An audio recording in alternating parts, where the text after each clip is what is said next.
Jamner police station येथे गुरुवार 20 जून रोजी रात्री जमावाने हल्ला करून पोलिसांवर दगडफेक केल्याची गंभीर घटना घडली होती। या प्रकरणी आतापर्यंत 300 ते 400 जणांवर गुन्हे दाखल असून त्यात 22 संशयित आरोपींना अटक करण्यात आली आहे। मंगळवारी दिनांक 25 जून रोजी जामनेर पोलीस स्टेशनने या सर्व संशयित आरोपींची शहरातून धिंड काढली।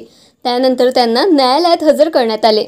न्यायमूर्तींनी त्यांना न्यायालयीन कोठडी सुनावली असून सर्व संशयित आरोपींची धुळे येथील कारागृहात रवानगी करण्यात आलेली आहे।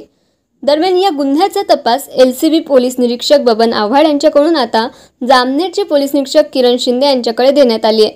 त्यामुळे आता निरीक्षक किरण शिंदे हे पुन्हा ॲक्शन मोडवर आले असून संशयित आरोपींची धरपकड सुरू झालेली आहे। केसरी लाईव्ह जळगाव।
ताज्या घडामोडी पाहण्यासाठी आमच्या केशरी चॅनलला सबस्क्राइब करा, लाईक करून नोटिफिकेशनसाठी बेल आयकॉनला प्रेस करा।